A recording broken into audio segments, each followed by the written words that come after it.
My name is Abina Johnson, and this is Focus on Liberia. Hit it! From Cape Mount to Cape Palmo, Mount Nimba to Atlantic Ocean, Obomi Hills to Bokonjre, to educate, elevate, and promote.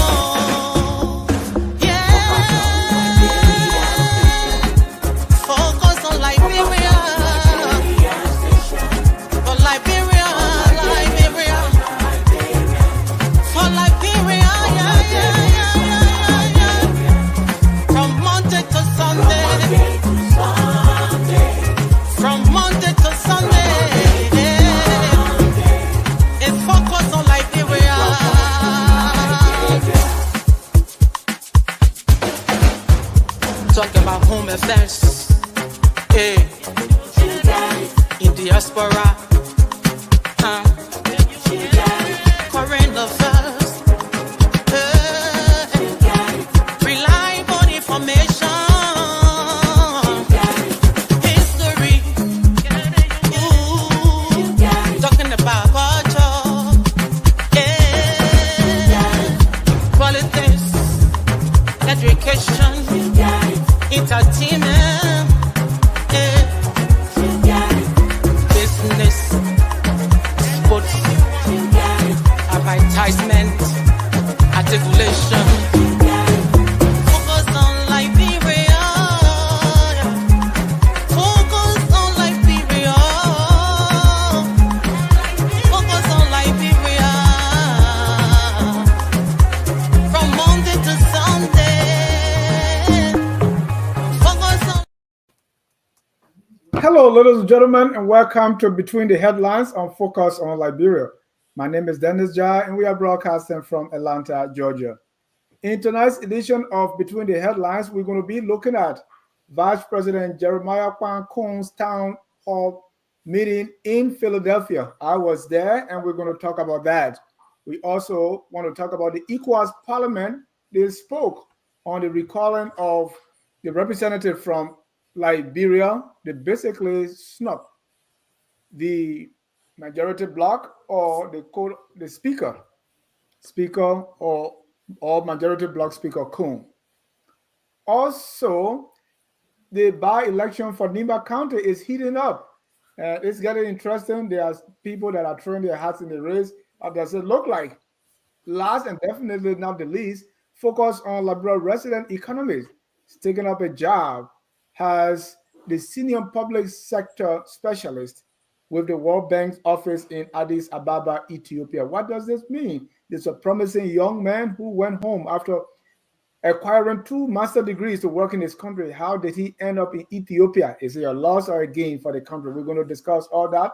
Let me welcome the new progressive commentator, Mr. Dr. Clarence Pearson. Welcome, Doc. Unmute yourself, please. Thank you, Dennis. It's a pleasure to be on the show tonight. I want to say hi to my fellow panelists, Mr. Sharif, and to the rest of our viewers and listeners out there. It's a pleasure. Look forward to a healthy discussion.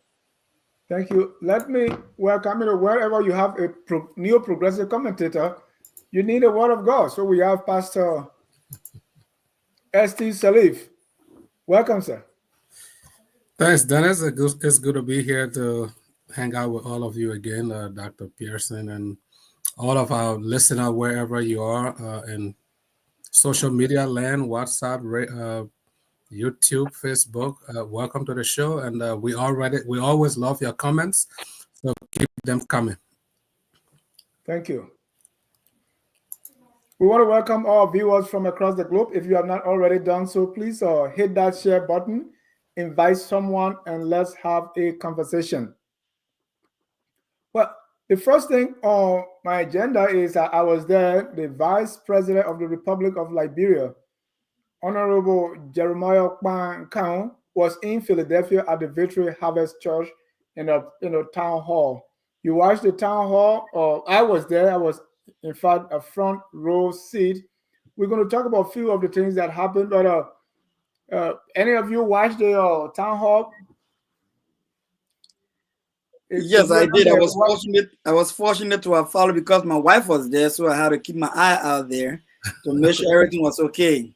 Yeah, I mean, security wise, the women need our protection. And Pastor Salif, were you able to check it out? Nope. I've not watched it yet. I was part of the planning, being a member of the ULAT executive team. I was part of the planning, but the weekend was extremely busy, funerals and other things in Minnesota. So yeah, I've not had the time, but I've spoken to one or two persons who were there, and they All told right. me. I was there, and I got there like 3 o'clock because it was supposed to start 4. So because of parking, I got there early. It's 3. The vice president's team came in at 6. I was 3. I was, probably was by design, Oh no. and it came in at 6, and we started that program up to maybe after 8. What I saw was it was a town hall. I was expecting, like, after one or two persons, introduction, opening of the program, we just have the vice president on to talk to the people, and then after that we can interact with him. What was done was, as we enter, they asked us to write down our question. I mean, you are writing down a question for something you have not even listened to yet. So we wrote down questions, gave it to them. I mean, the organizers during the program. So we went through all these speeches, which to me were not necessary. And because I was there, this was what I came away with: is it's a EULA being the overall, and then the state organization, which is LAP. And both leaders were there. They must speak. They have speeches for them. I thought one person would just do the thing. We have speech from the youth, speech from all the 4 or 5 representatives of the state government. They were there, and all these speeches, vote of thanks, and all that. I mean, to me, it was not necessary. When the question came, we were reading from paper, right? Because we wrote the question. I thought we could listen to the vice president and then ask question, and then he respond. We go, and we have longer time. So by the time he gave a statement, we were all exhausted. I mean, the 2 donuts I ate were already gone.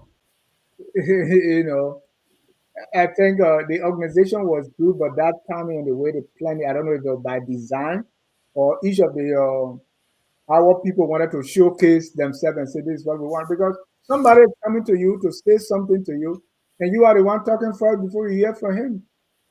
Talk about the corruption in Liberia. They talk about what should be prioritized and all that. And then because the questions were pre-planned, after the vice president spoke, you can ask questions. So even though, let's say, he spoke about rules, and you had a questions about Zobo, it was like, but we went through that. They didn't even, as I don't think they went through half of those questions because there was no time. The vice president responded, was sitting down every time, and there were 2 persons. One came with a placard after the vice president first got on stage, and he was shouting some things, corruption and all that, and he was quickly, I don't know his name.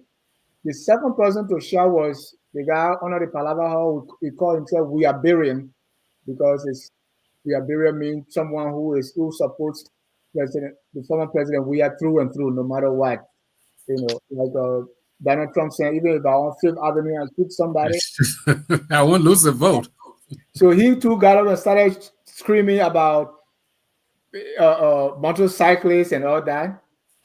Those were the 2, and when they were put under control, the program went on fire. I saw in other areas some people say, "Oh, there was chaos." No, that's not what I saw. Yeah. This 2 was the next time, and I saw the last one was Anthony Gay, who shouted question across without going through, and the vice president answered it. Even when the guy appeared, he didn't seem rattled. He smiled, and he was, and I thought that was something worth noting. So being there on the, in the hall, that's what I saw. And right after the program, the police and probably Secret Service lined up behind him. He went there, took some pictures. and that was it. So some of us we stayed behind to just catch up with a few friends. And I was delighted going back to the city of brotherly love where I first landed a little over 24 years ago. So that's what I saw, right? Pastor Salif, that's my kind of almost like a quasi report. That's What good. yeah. That's good. I mean, I was part of the planning. Like I said, I couldn't go because I was busy. I had some things doing, so I couldn't go to Philadelphia. But we did have meetings. Yeah, and the press, they gotta be careful how they report things, because some of their reporting can be too inciting, and most of the reporting that I saw, VP Koung got booed off stage, and they had all kinds of derogatory things to say. But overall, the program was not to start that late, based on the plan that we have, because VP Koung was leaving DC to go to Philadelphia. Everything was planned, security and everything. He was, if my memory serves me right, he was supposed to be there at least by 2:00 to do some pre-meetings, pre-town hall meetings with ULA executive and some other groups before the main event was started. Before the main, the proposal for two libraries. Go ahead. Sorry about that. We just want to see what was going on as you talk. Yeah. So, we're supposed to do some, pre-meetings before the main event started. And it was not supposed to start 6. I think it was supposed to start around at 4. But maybe logistics on the side of the VP leaving DC to Philadelphia maybe might have contributed to the late starting. Definitely, as you said it, yeah, we planned that. We decided, we knew that disruptors will come, and if we put microphones in people's hands, we would have not had control over that. So we decided, okay, you know what? Let people write out the questions. And I was one of the proponents of that yes, they should write out the questions, but definitely they should have waited for the VP to speak, because the questions that would have arisen would have been based on what he said, but if I have to write my question before I even heard what he had to say, then definitely what kind of question would I be writing? So yes, that was not part of the plan, but yes, we wanted people to write out their questions, because we know in a setting like that, if the microphone fell in the hand of some opposition seditionists, we just wouldn't have had control over it. So I suggested, I was part of that. I said, yes, question. And people they had their concern. That's okay, then what about follow-up? Because if you wrote a question and the VP is answering, it might prompt some follow-up questions. Then how do we do that? So we went through all of that. I'm sorry that it started late, and I thank you for being there, being patient to witness it to the end. Everything we do is for the betterment of Liberia. We thank the VP for standing to his words and coming, even though it was late, but thank God he was there to interact with his people, and I hope people had a good time. Thank you, and I think you see me. I was there. Yeah. The interview. There you are. Dr. Pearson. Yes, sir. Like I mentioned, my wife was there. Even though I got a heads up initially the day before, but I told my wife I wouldn't want to be in attendance. But let me give you my impression, because I followed the program through the broadcast that he had running. So the first thing I noticed is that the hall, I don't think the hall, and I'm not sure how Pastor Salif then decided on that hall. My wife told me it's kind of like a church property. It's a But church. the fact that we were bringing in the president, the vice president rather, I think we should set up for a better hall. I'm not saying the hall does not look decent, but there are things about the hall that just stood out to me and was turned down to me. Like, for example, if you were to, like when we were interviewed, you saw the roof, right? The ceiling part of the hall. where you see the pipes and things running there, whether it is sprinkler pipes, whether it's heating, cooling pipes, or whether it's sewage pipes.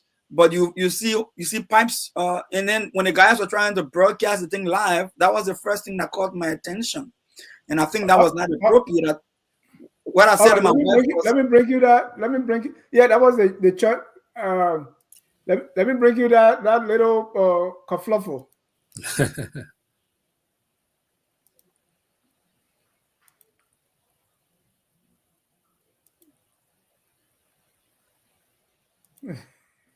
Yeah, I did see that too, and I reached out to my wife on that to make sure she was okay when I saw them going on through the commotion.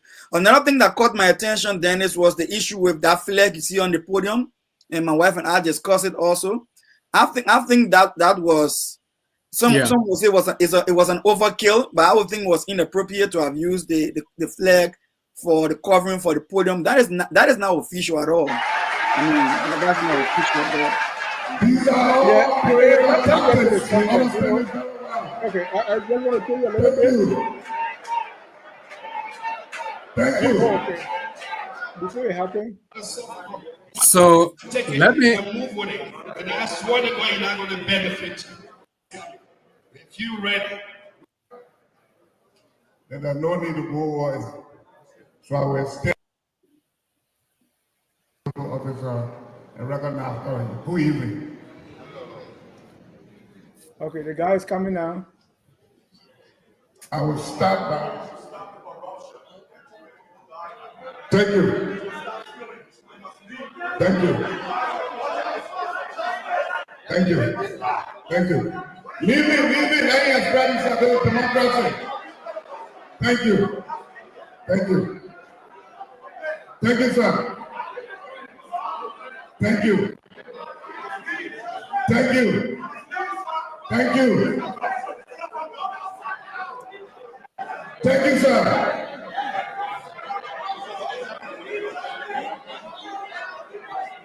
Thank you.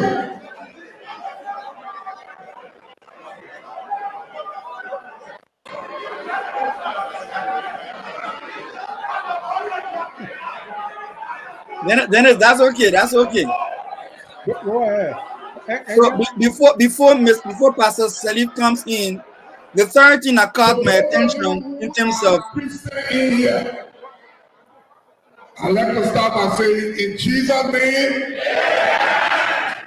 to those of you who are listening to our people, and the president will be sharing in a small room, and we can detail them. So if the third thing that caught my attention that my wife and I discussed, the president office, and then we can have some.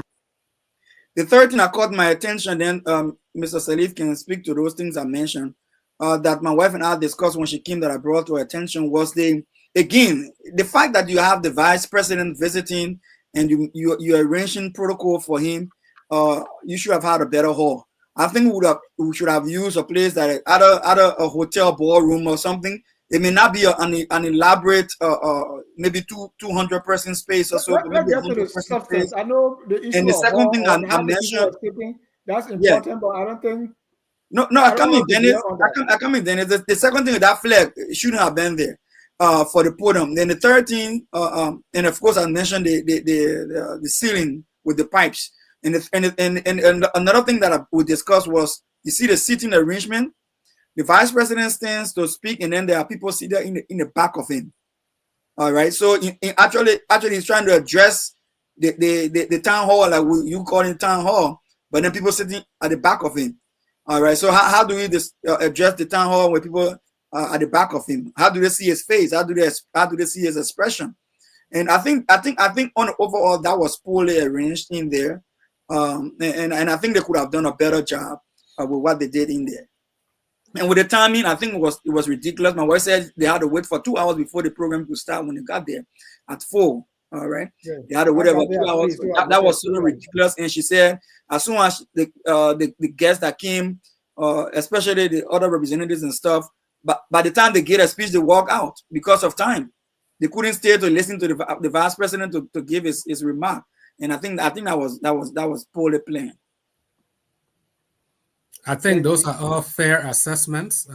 So This is the problem Right, here. and I don't want us to dwell on that. That's lab. That's how they plan it, and that really not the substance. I want to go into what was discussed. And one of the things one question that was asked is they asked the vice president whether he was a parked car. And his response was every vice president is a parked car because you can't do more than you've been asked. You are, the power in the country is in one person, that's the president. So he's not going to be one of those who will feel that they are doing more or no more. Right now, as I'm speaking to you, if the president says stop, I put the microphone down, I'm gone. It's because he allowed me, that's why I'm here. What do you make of the whole idea of a parked car? And the vice president, I think he has a lot that is on his plate, but he alluded to the fact that vice presidents are parked car. What's your take, Pastor Salif? That's frivolous. It's completely frivolous. It's idiotic. And I know it came from JMB first. What's your language on our VP? Yeah, it's frivolous and it's idiotic. I'm not gonna watch this other. I always apologize other time. This one I'm not apologizing for it. It's frivolous and it's idiotic. And his president said that before when he was VP under Ellie, that he was a parked car. And so I think his car has not even started yet. Maybe there's no engine in it because even as president, I don't understand what he's up and about. But now, this park car thing, we understand that a VP position, yeah, it could be like a ceremonial position, but it has power, it has influence, because you are not just the vice president of the country. The purpose of the office of the vice president is for continuity in case there was a problem.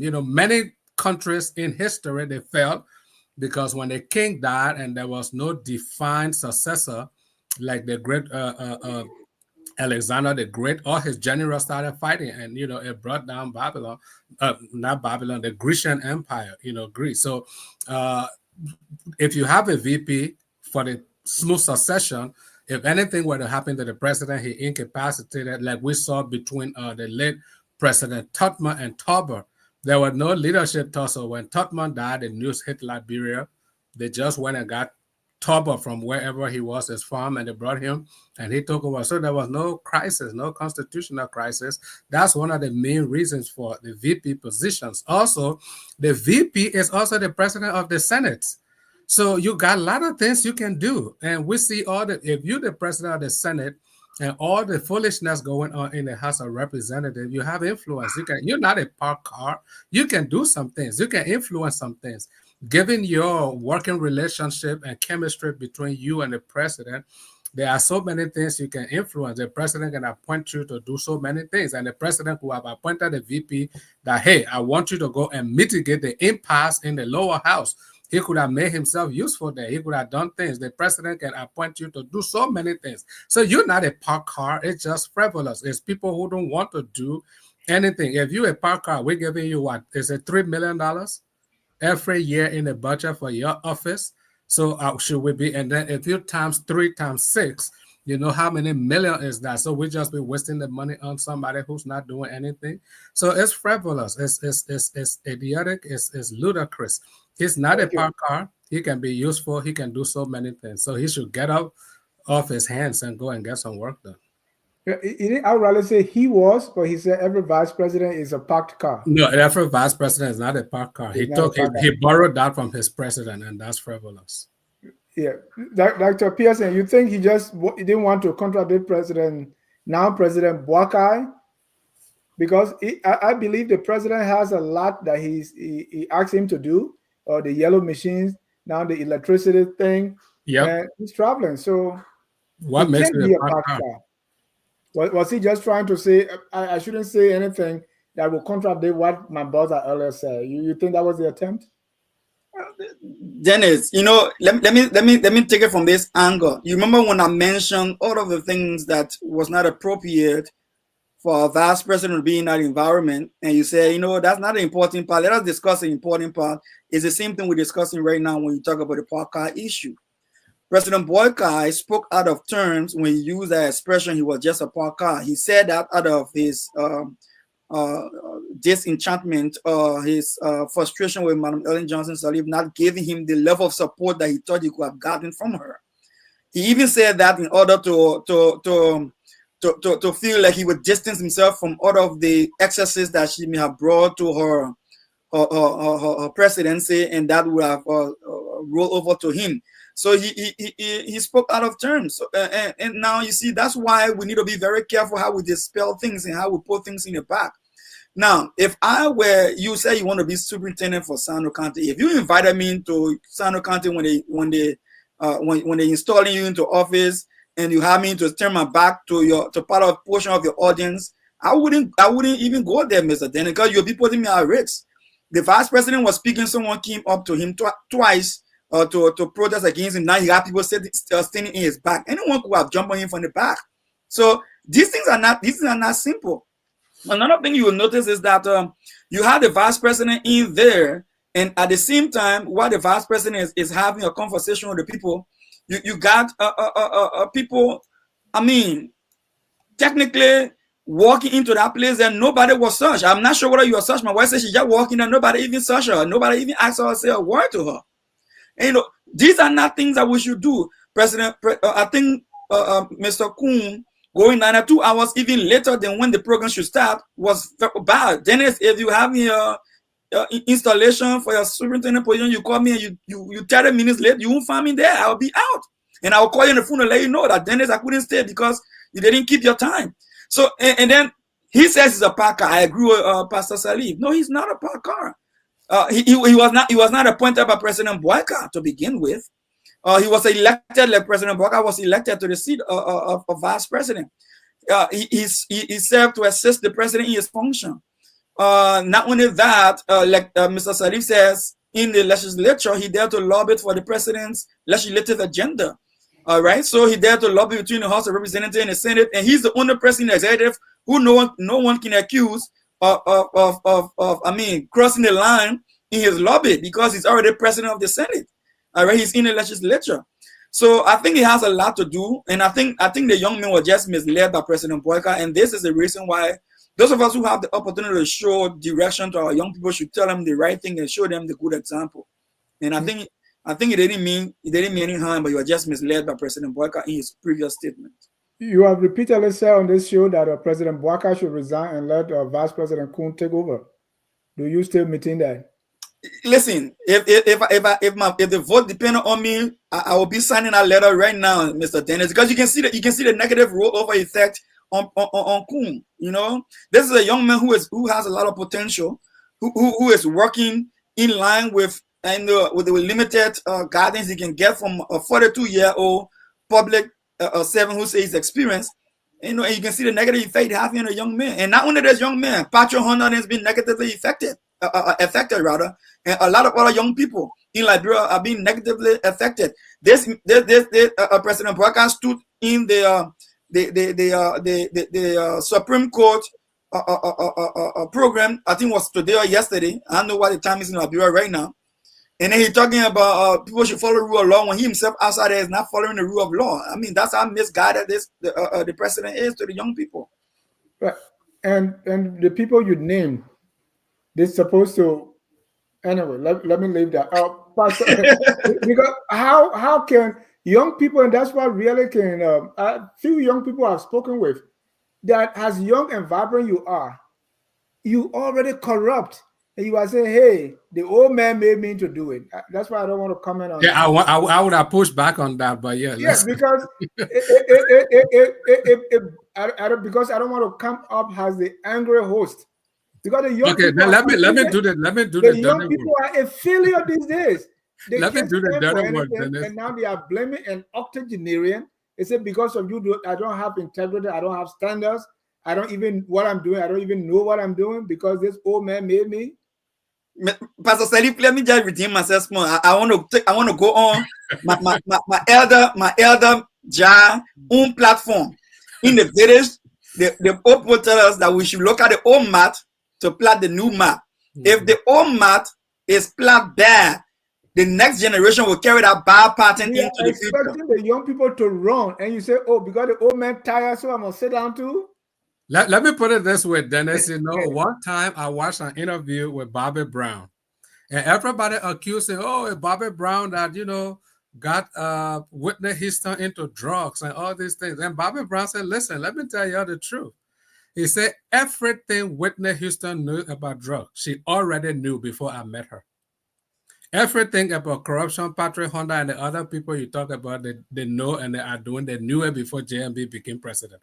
So it's ludicrous to think that he is the one giving them negative image. No, Patrick Honda sent that to the telecom place and look at his salary structure. Baga did not set that salary structure for him. He set it for himself. We're taking care of generator in his house. Why are we paying you salary? We put gas in his generator, repair his generator. Look at the amount. And you came to rescue. So these guys, they were already steeped in corruption. And I'm not going to let anybody use I'm not a spokesman of JMB. You know, I'm not a fan of his. But I'm not going to let anybody use him as an excuse to get away with their own corruption activities that they're doing. So those young men don't. I don't think the superintendent agree with you on that one, sir. I don't think the superintendent agree with you on that. No. You cannot do that, and that's why I'm holding the young people accountable. There are some. They are responsible. The young people. There are some young people who are interviewed on this show, and then when they flip, I'm like, when even the people you're condemned today, when they were in their prime, they stood for what was right, no matter what, even if they had no job. But the young people. But I want to, because we have a lot to cover, this whole idea of vice president being a parked car or vice president don't have much to do as they think. That's not true. Do you think it's coming from the vice president themselves? It's coming from the library? Because, and if that's the notion that vice president means nothing, do we get rid of it? No. If we get rid of it, we are going to enter into constitutional crisis. There are things. Yeah, I mean, if we could go through all this stuff. I mean, is that what really people think? That even the citizens themselves, we don't believe that vice president, the job means nothing, right? So what? How do we deal with this? No, it means something. I mean, it's the person in the office. The person in the office also got to make himself useful. It's just like first ladies, okay? First ladies in every country, they're not ready there for anything, but they make themselves useful by coming up with programs. You know, you go to Eleanor Roosevelt, you go to Michelle Obama, even Melania Trump. They develop a program that's doing NGO. You go to club, They do things to make themselves useful. There are so many things VP Koung can do that would not be stepping over the line.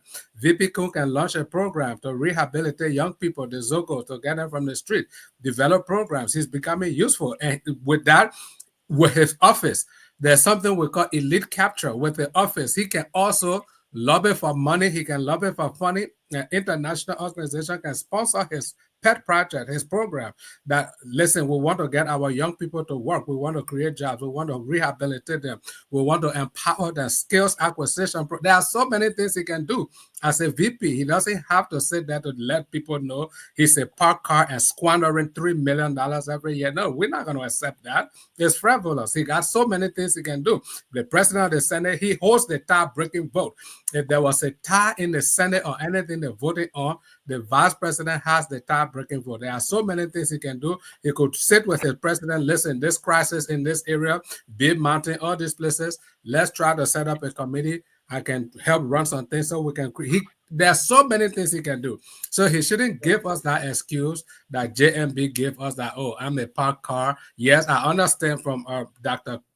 Pearson's perspective, maybe it was in protest to Ellen because maybe she was sidelining him and not bringing him on board to give him a face, maybe because she thought he wanted to run for president after her term and decide to clamp down on him so that he doesn't get popular. Who knows? Maybe that's why he made. But Jeremiah Koung cannot make that same statement.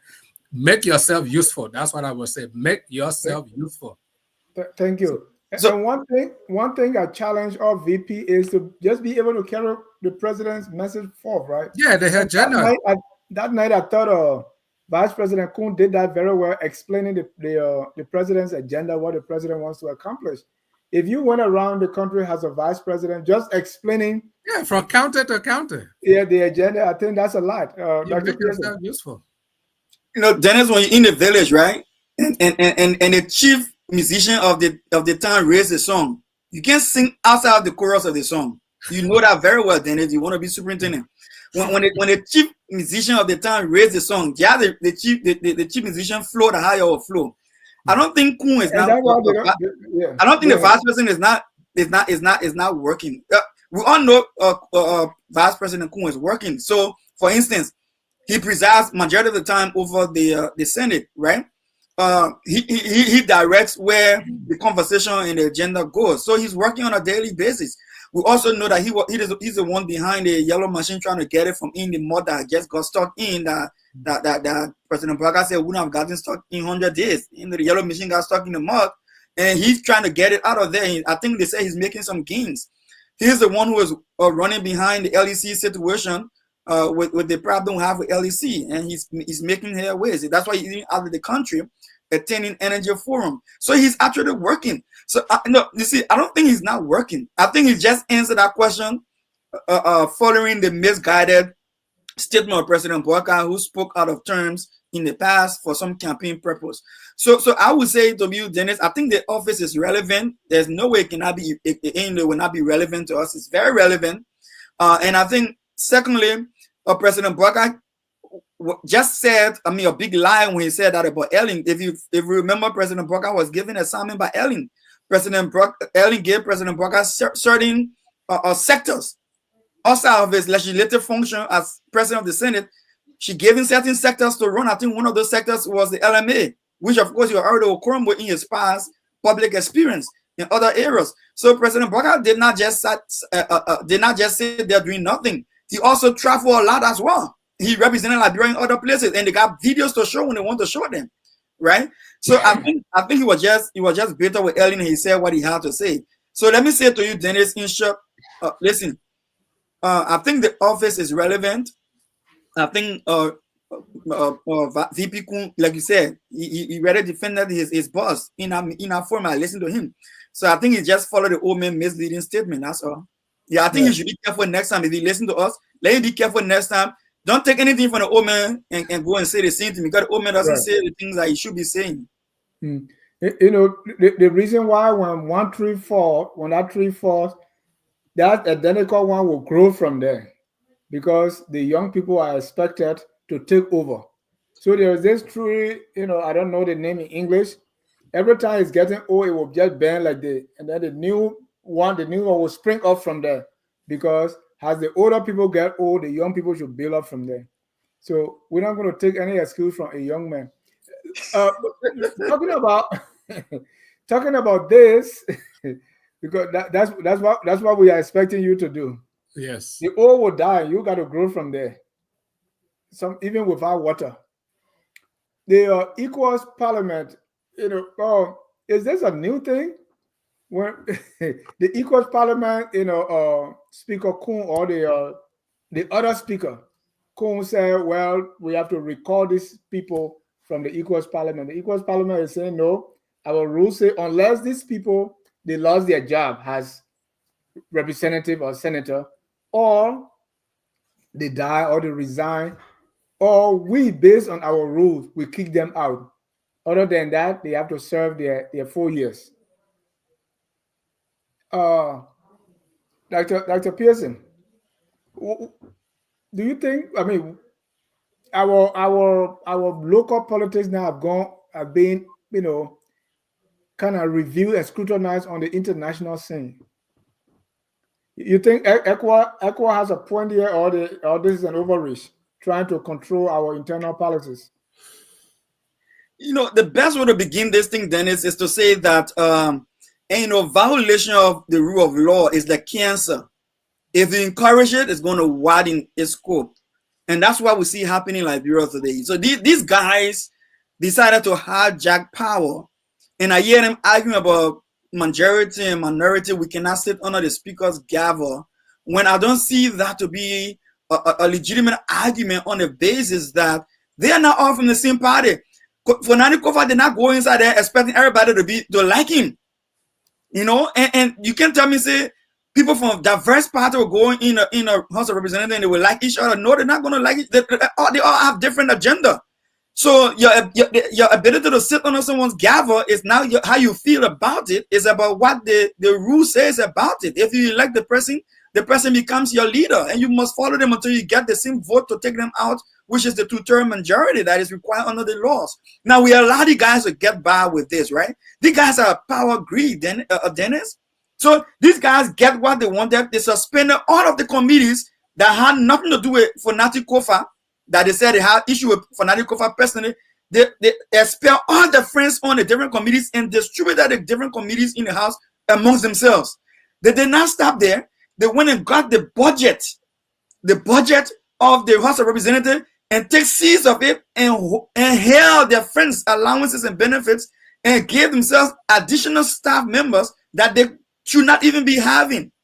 Now, so then they got comfortable when they felt they could bamboozle the Supreme Court, and now they feel now that they can take this thing out of the country.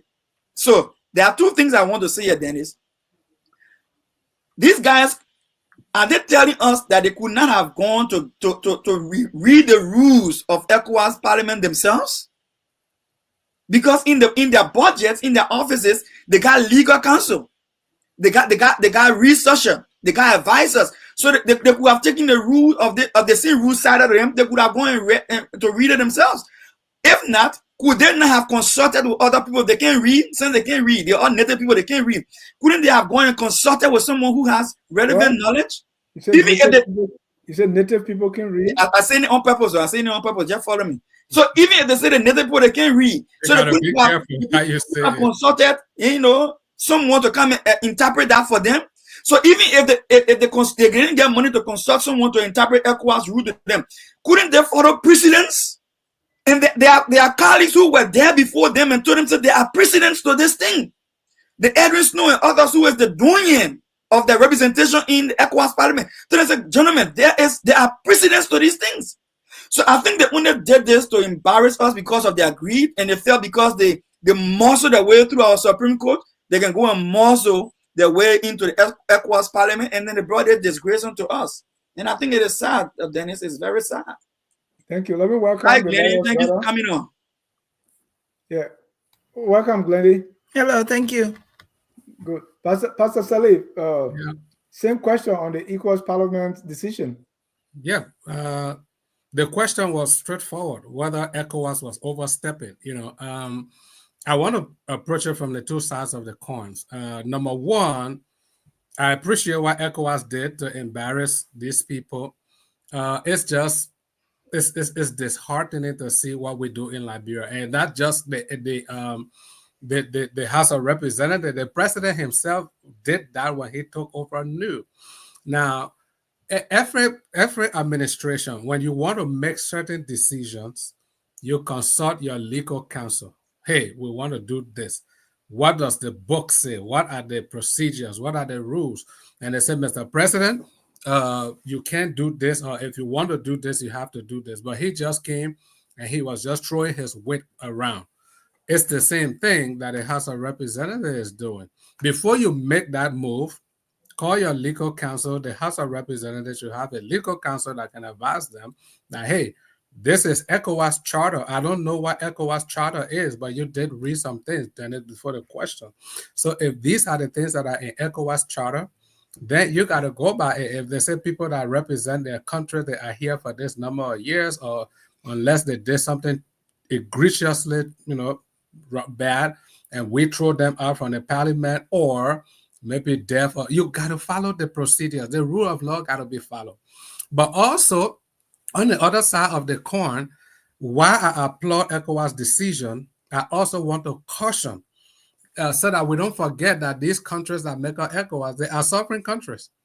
Whatever happened in their internal politics, if they have the right, these sovereign countries, even though ECOWAS has its own rule, the sovereign country has the right to say we're recalling, just like the United Nations. They got their own rules, but if a country decides we're recalling our ambassador, you don't have any control over that.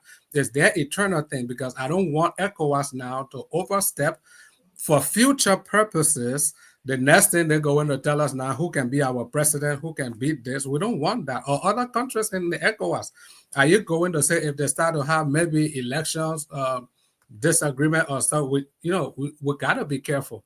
If the country say we're recording these people, it is their people, it's their sovereignty. Yeah, even though you got your rule, the constitution or the rule of law in that particular country supersedes whatever exists in ECOWAS. So we cannot run Liberia based on what ECOWAS says. That is wrong. So I would not accept that. Nigeria cannot run Nigeria based on what ECOWAS said. Guinea cannot run Guinea based on what ECOWAS said. They should run themselves. So if they say we send our representative, we want to record them, yes, even though it goes against your rule, but you have to concede to some extent. Thank you. Thank you. Glennie, the reason I welcome, and I want you to, because we got you earlier told us that you were going to be running late. So I want to give you an opportunity to comment on, we're talking about the VP town hall meeting before we come into the Ecowas Parliament, because we have based on our rules in the House or in the Senate, if we say we can record somebody, why can't we record them? And ECHO will tell us, oh no, you brought the mayor, you can't take him back. What sort of thing is that? But let me get your take on the VP's town hall, especially with the comment that he said every vice president is a parked car. So hello everybody. It's good to be here. It's been a long time. But I honestly, I issued a post on the VP's statement yesterday. And I don't disagree with him. I think when he was speaking metaphorically. It's for me, it was okay with what he said. It is the truth. They work under the directive of the president. Why it is that he may act, he's the head of the Senate, he can go there and he can do, when they have ties, he can break the ties. There may be other things the president may ask him to do, but he can't act on his own. He can't usurp his function. There are rules also that he has to follow based on the Constitution. But the other thing is, if we have a problem with his budget, if we have a problem with his salary, if we have a problem with him not doing enough, I think that's different. But the statement he made concerning why he said every vice president is a parked car, I don't have any problem. I think it was the truth. So in essence, I'm trying to understand, he said by design, the office is set up to be a parked car. Yes. I think what he meant was I think you have a point here but okay, we could say, but if the president is using the car, is it still parked? It shouldn't be parked. But he's going to say, I'm parking here because I can't get up and go do anything until he sends me. Until he asks me to do it, then I can go. But for right now, the car is going to be parked. There's nobody going to use your car. It's going to be parked. I think when I'm listening to people in the different dialogues on this issue, there are two things we're saying. There's some people that are directly concerned with his salary and concerned with the money he's getting and the budget and all of that. That's different from him saying that the vice president, by design and structure, is meant to be a parked car until there's something for him to do. I don't disagree with what he said. Except that maybe he could have added, but in my case, yes, I have been doing X, Y, Z because I think he has a lot that he's doing. So that's the piece. He didn't reach that. He stopped to the water. Yeah, I think he missed. I think for that, Dennis, I think he missed a great opportunity to take himself away from the park cart mentality. But he didn't say, it's like he could have, like you said, he could have said, I've done this, I've been to this place, I've been involved with this, but he didn't say that. He just left it at that. But even the statement as it is, I don't think he meant that that he's not supposed to do anything. What he meant is whatever he does, he has to be able to do it under the directive of the president. You know, that statement is so... Pastor Salif, we finish with that. I was going to give him the opportunity. I think we should take 30 seconds on that because Glenn brought a new perspective. It's okay, Clarence. Ecowas is now telling us how to run our country. You think that's fair? Asking me? Yes. 100%. They have their rules. You join them. They set the rules, they set the guidelines, and say if you do this, this is what you have to follow. So if they're saying if we are a part of ECOWAS, and ECOWAS is a separate group from the government of Liberia. It's not even the government of Nigeria. It's not Ghana. It's several countries coming together, making their rules for people to follow. And so when you decide to go and be a part of them, you don't go again and say, my country says this, so I have to follow. When you're there, you're there representing your country, but you're not one body that no one country can come and interfere and say, this is what we want. So that's what we sign up for. So Glendy, if we had a rule that said anybody who comes to our place here under the influence of alcohol will be withdrawn from the Ecowas Parliament, if that's our rule set in Liberia, if you violate that rule and we withdraw you, can ECOWAS say no, you can't withdraw the person? They can say no because there are rules that they have, Dennis. There are rules that you have signed up to. There are rules that you have signed up for. That's why you are a member. So your rules will not govern your country. Your rules, the confines of your rule is within your country, the context of your country. If you're going outside of your country to ECOWAS, they have rules too. You have to understand that the rules in Liberia does not govern what ECOWAS is saying. They have the set of rules that we agree to. That's why we are a part. So it's a different thing to say, and before you even sign and agree to send representative, they give you, when you look at the stipulation, there's a time frame. You agree with this at a certain time, you don't agree with it, you fall short of this. But they didn't do that. Now that the time has lapsed, you're saying this.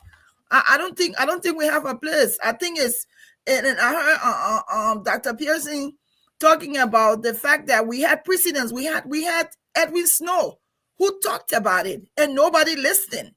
He said, we can't do this because I know this is the rule. And it's almost like we pay no attention to the advocate that we have with ECOWAS and decided to do our own thing. Now we're embarrassed.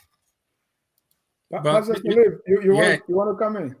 Yeah, that on its face is problematic, because if we go in to use that precedence, then you will say what's happening in the House of Representatives is okay, because the House of Representatives also has its own house rule apart from the Constitution of Liberia. So if we go in and say, oh no, the House has its own rule, so they can use it and that would trump the Constitution, that is problematic. If we say ECOWAS rules that they have with Trump individual countries' constitution, that is problematic. I told you I applaud what they did to set this standard so that the guys in the House, majority black, whatever they did, so that they know they can't get away with it. But I also put in a caution, because ECOWAS rule does not supersede any country's constitution. It does not supersede anything. We send representatives to ECOWAS. The country that sent you has more authority over you than ECOWAS. So no matter what happens, whether the country is having their own internal crisis, if they say we're pulling you, we pull you. I have never seen anywhere where a country pulled their ambassadors from the United Nations. And UN will say, oh no, because you got crisis in your country, you can't pull them. We have our own UN rules, and so we can't violate that. The ECOWAS rule is good to govern its members, but when the country that sent the people decide we're bringing you back, the ECOWAS rule does not trump the rule of the country that the people came from. So we shouldn't deceive ourselves that ECOWAS rule is precedence, is supersedes that what happens in individual countries. It doesn't work that way. And Dr. Pearson, before you come in, I want you to interpret that with the whole idea of sovereignty. Yep. So Dennis, the other thing we need to know when it comes to sovereignty, right? We should understand that no country is an island, right? And there's something they call international relations and international protocols.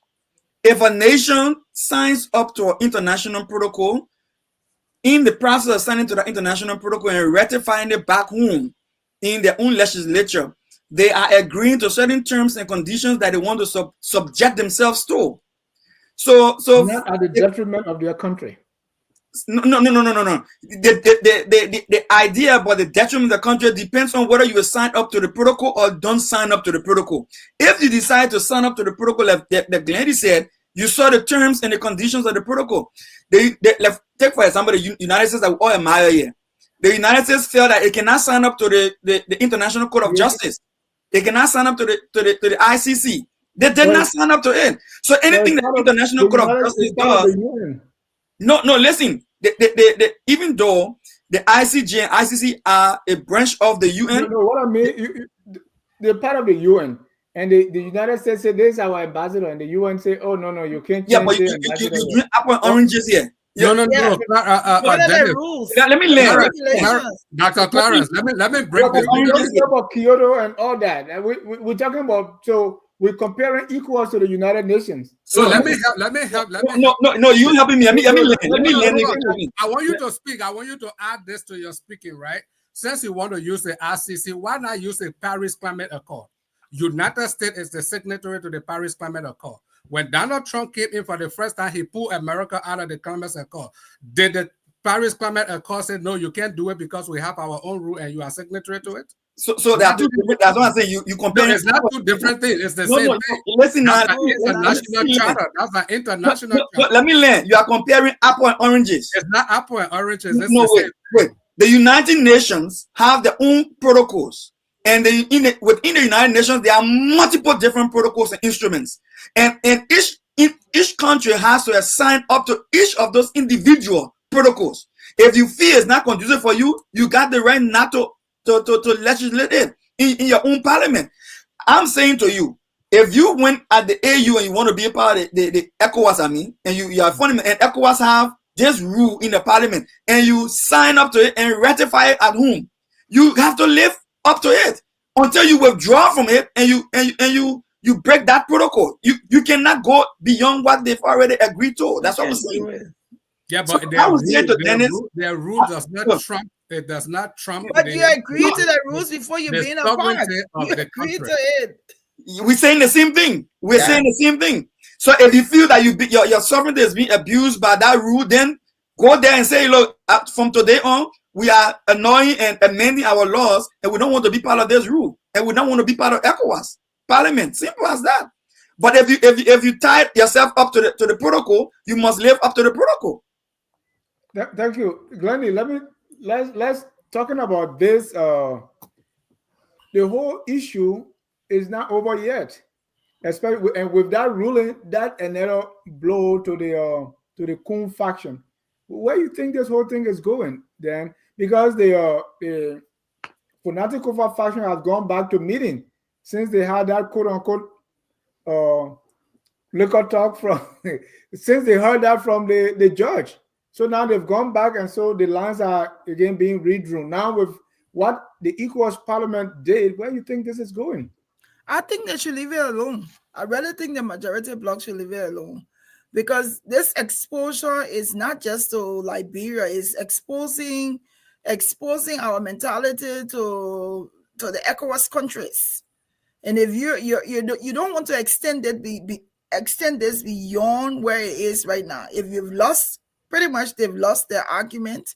Everything that they put in the letter is exactly what Senator Snow, I listened to his interview talked about was exactly what the people said. So leave it alone.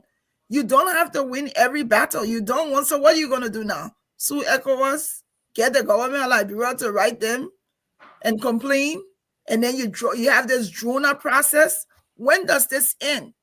You have a divided house. You're not trying to work on unity. You continue to extend this thing beyond its boundaries. I think they should leave it alone and see what they can do to work on bringing back unity into the house and see how they can remedy the big issue that they have. But where is this going? You think they're going to win ECOWAS? They won't. They're not going to win it. So they should leave it alone, in my opinion. But the whole speakership business, they should leave that alone too, or how? I'm saying they should see how they can remedy the situation. I don't know what they're going to do. I don't know whether Kofi is going to say, okay, I'm done. I think Kofi pretty much knows that he's done. I don't know whether he's in a position to say, I'm going to resign to let Koung. That's when you have, that's tough negotiation now. How do they negotiate their ways, their position right now to a ground that's safe and to a ground that brings about unity? It's going to be difficult because even if the Supreme Court rules from the from the majority group that we've seen, they're not going to accept it. So they just have to get to a place where they negotiate. I don't think that Koung is going to give it up. And I also think Kofa may be at a place where he's seen the lawyers probably on his side, that he doesn't want to go. He wants to set a precedent. So this is like, it's what, more than 6 months now. This is drawn out, and it's embarrassing for us as a country to have this kind of divide. Dr. Pearson, where do you think this is going? You know, I couldn't agree with Glennie more. I think Glennie said it all. But you know, let me go from this other direction so I don't repeat what Glennie said. You know, geopolitics. Look at the geopolitical dynamics in the world right now. The West, that we normally depend on for stability in our global economy and our global security, they are all in shambles with the whole Ukraine thing in Israel, and how it's affecting not only the global security but the global economics of our world. So we got more reason to be more stable and more concerned. Look at the South, right? The global South. The global South also facing a lot of challenges. Look at Ecowas for that matter. Ecowas is just integrating with Koung and militarism, and then there Africa has this anti-colonial tension building up, and everybody holding their cards to their chest. This is not the time you want to be, feigning internal conflict that you can avoid, because at the end of the day, it is the people that suffer, the ordinary people that suffers. And like Glennie said, then you embarrass us in the international community. In fact, we should be the strongest voice when it comes to geopolitics in Africa. We should be the strongest voice because of our historical repetition. We are the one that stood for democracy when other countries were suffering from apartheid. Other countries needed sovereignty, independence. We champion those things. We champion ECOWAS. We champion AU. We champion African Union before. African Organization of African Unity, OAU, all of those things. Why are we now dragging our image and our hard-earned repetition in the mud? And when I see this, like you said, Dennis, with the whole ECOWAS thing, and then the liquor talk stuff that came up, and now we get the Supreme Court now going to sit on the bit of information. Now we see a pattern here. If the Supreme Court say what we know it's going to say, what we believe it has already said, I can see even more serious tension. I'm just wondering whether President Boga will respect the Supreme Court position on this matter like he did his Justice Minister. That's my concern right now. Well, is the House, not President Boga? No, President Boyka. Let me tell you why. Just for the listening audience. Let me tell you why for the listening audience. If President Boga did not send his ministers, his cabinet members to the majority black, would not be here. If President Boga did not take the budget and give it to the majority black, would not be here. You are not holding these people accountable. And it's still the mentality of, the old man made me do it. No, Dennis. The presidency in our country is a very powerful branch of government. And that's what we always say. That's why we bow to this. Dennis, who get a majority black the budget of the House of Representatives? Yeah, but answer me. Who get the budget? Are you not holding Koung accountable? No, who gave them the budget? You are thrown in to defend and protect the Constitution. No, Dennis, just answer me. Who gave them the budget? It's irrelevant. No, it's relevant. There are three branches of government. People should stand for the office that they're holding. Okay. Do not steal, do not be corrupt and say, hey, the president made me to do it. What's about the oath you took to defend the Constitution? Dennis. Okay, so Fonadi took oath to defend the Constitution, to make laws. President Boga took oath to defend the country, to implement the laws. The judiciary branch, the justices, took oath to interpret the law. President Boga is applying the implementation of the law. What will Fonati do? He does not have control over the security apparatus. He does not have control over the Ministry of Finance. He does not have control over. So what are you expecting to do? But Dennis, the problem is, okay, go ahead, Dennis. Sorry. No, I was coming with your own question because this whole thing, people have dug in. Here is Fonati Kofa after Ash Wednesday with the cross on his face. He said, hey, he was coming from the meeting at the police and he had this big cross on his face. They asked him, he said, oh, today is Ash Wednesday. We also see Funati Kofa having fun, right? I want you to take a listen. Because of bad Pate shouldn't sleep. I know.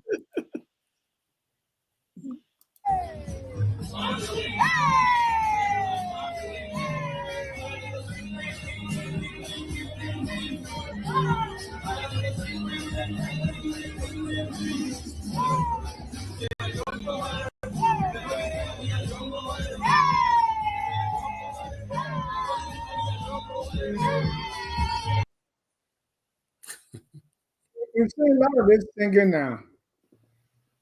You know, Grandy, I see something on your tongue. Being a teacher, I know. So say it before I go to. Come on, Dennis. The life goes on. Okay. Koung breaking down his houses, rebuilding his houses, stuff happening. I mean, come on. What you want him to do? To be what? In mourning? This is a professional man. Yes, he may have lost. He's lost the speakership based on the partisan policies and the politics and the divide.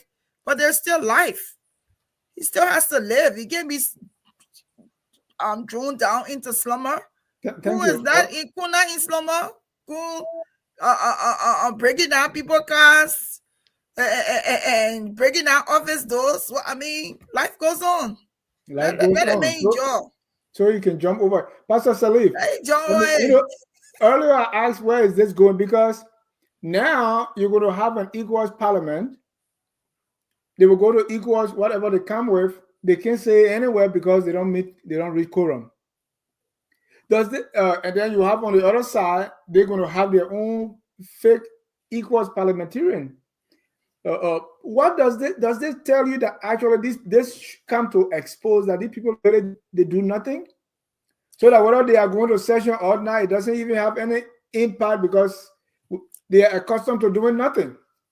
You know, Dennis. I will answer your question. Let me start with what Dr. Clarence said, and we've been saying this. People have been saying this over and over. Oh, they blame JMB.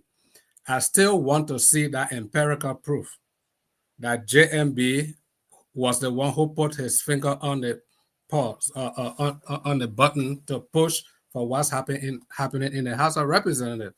I know there is a separation of powers. There are 3 equal branches of government, separation of power, and for accountability, transparency, and all of these things, JMB has the executive. The legislative branch, which is the first branch of government, they run their own thing. The judiciary, they run their own. They are co-equal branches of government. Until somebody can come and show me and bring the video and bring the tape that, oh yeah, this is JMB saying that he was going to set the chaos in the House. Even if the president did that, let's assume hypothetically he did that, the legislature has its own power to solve its own problems. So to keep putting the impasse in the House of Representatives on the president, you know me, I'm not a friend of JMB on the show. I don't defend him. It makes no sense. But like you're saying, let me answer your question. And I've said it time without numbers. Since I'm the pastor on the show, I will use the Bible. When it came to the death of Jesus, the priest said, it is better that one man die than the whole nation perish. That was the condition on which they killed Jesus. 1 Corinthians chapter 6, it says, why can't you allow yourself to suffer wrong? Why you keep dragging things out? Because nobody wants to accept wrong. Accepting wrong doesn't mean you're wrong. And I tell this when I'm doing marriage counseling. Right and wrong is not what somebody did or what they didn't do. What they didn't do. It's about who is mature. The mature person is the one that always takes the fault. I might not be wrong, but I can apologize. Just because I say I'm sorry does not mean I'm wrong. It's because I'm mature and I don't want things to drag on. That's why I want peace. So I just say, you know what? I'm sorry. That's a sign of maturity. Now, I said this over and over when this thing started. We were in the first week. We were in the first month. We were in the third month. We were in the fourth month. This is where we are. The question is, where does this go? Do we drag on for the next 1 year? For the next 2 years? No, it doesn't speak good for the country. People in other countries, in other high-ranking positions have resigned. Not because they did something obviously wrong, but the optic that was the light that was being beamed on their country, they wanted to shield their country from that. And they say, you know what? I resign. I will step aside. And I gave an example, and people came out, oh, the same thing happened in Nigeria. They lasted for like, I think, 3 weeks or 4 weeks when they elected the first ever female Speaker of the House of Representatives in Nigeria. Okay, Patricia Ete. And she got there, they accused her of embezzlement. She started furnishing, buying cars. She was only 3 weeks in that office. When they said she should step down, it became a problem. The men traded blows on the floor. One man even died from that problem. The problem was so intense. She said, you know what? I step aside. She resigned. Nigeria didn't fall. I understand that Fanatic Kofa is standing up for something, but will you continue to stand up for something at the detriment of your country? That is the question I'm asking. I'm speaking to his intellectual ability. I'm speaking to his statesmanship. I'm speaking to, do you want your country to continue like this? And for how long? Because, I have accepted what the majority black did was wrong. It was very wrong. The procedure they used to get him out was wrong. They got to get it right. But that being wrong and that being said, so we just keep the country backwards. We'll keep the country where it is until Fanatic can get what he wants. The majority blacks say we're not conceding. So the question I asked 3 or 4 of us on this show, should Liberia continue this path for 1 year, for 2 years, for 3 years? Until where are we going? That's the question. And Pastor Salih, before you end, what you are asking Fanatic to do, Koung could do the same thing. Agree? Both of them can do the same thing, but the problem right now is Koung has the majority, Fanatic has the minority. So when it comes to the simple majority, because Dr. Clarence said, why they send the budget? The Constitution says simple majority can sit down and conduct business. He has it. So when by this time, then we have no budget. On Fanatic side, they don't even have simple majority to even sit down and do anything. So the question is, for me, being an honorable person, you should tell Fanatic of us should say, this thing is too messy. It's not just about me, it's about my country. We got to see the bigger picture and say, you know what? I step aside. He's not leaving the legislature. He will still be a representative. He will still represent his people. And he can still influence change with his position. But they said, no, until I get this country going nowhere, that is where I'm having problems. Thank you. Dr. Pearson, and then Glendy will conclude on this. Dennis, I'm surprised. Look, Pastor Salif, I understand all the pastoral and Bible voice and thing you put down there. But let me say this to you, right? Yeah. You are telling me that if my wife and myself making fuss in the house and the police in Williamboro came to my house right now, who's supposed to pat us or influence us, possibly give my wife fuel, gasoline, and give her matches, and then she put it on me and put me on fire, then you say I should just forgive her and go to the hospital and go treat my wounds. Like, why you telling me? That's not what I'm saying. I'm saying you why it sounds to me. To that point. No, I'm saying maybe too harsh. Maybe that is too harsh. Let me bring it down. Why didn't get to the point of you shouldn't even get to that point. Are you telling the Liberian people? Are you telling Liberian people? Are you telling us that when someone breaking the law, we should just accept them for peace sake, and then we just move on as a country? Is that what you're saying? This is not about Fanatic Kofa. This is not about Fanatic Kofa. And I'm glad that Fanatic took the step he took, so that when you said the rules say when you have the majority, they should give you budget for just saying that. No, I never said that. That's what you said. You said we've been beating you asked Dennis about where the budget went. I said they have simple majority, and the simple majority can sit and conduct business. That's what I'm saying. The fact that you said, listen, Pastor Salih, the fact that you said that gives us good reason why we need the bit of information, because you are misleading the public. You are misleading Liberian people. The rules does not say when you have majority or when you have quorum, then you conduct business. You have quorum, you must have the elected speaker as your presiding for that quorum to become legitimate. No, that's not what the house rule. Hold on. I don't want to go too much. Hold on, Pastor Salih, because we have talked about this issue. We But said it if the before. speaker is not there, the vice speaker can take Anybody over. can be Exactly. elected. No, but the speaker is present. We gotta go. We have two more issues to discuss, and then we bring. Yeah, but then let me complete my thought. The man cut me I off. don't want to go back to this. Let me complete my thought. Let me complete my thought. Go Dennis. ahead. But you're taking us back, I listened to him quietly. I listened to him quietly. I gotta tell my thought. So I would say the misconception you have is the same misconception a lot of Liberians have, and that's why we need a Supreme Court to clarify that doubt. So I would say for Native listening to this broadcast, do not resign. It is not about you. It is about the Constitution of the Republic of Liberia. And let us get a clear-cut understanding of this thing so that tomorrow our children's future cannot be delayed that the way it's delayed now. And another capital building will not get burned like the way the other one got burned now. Let us hear the bottom of this thing.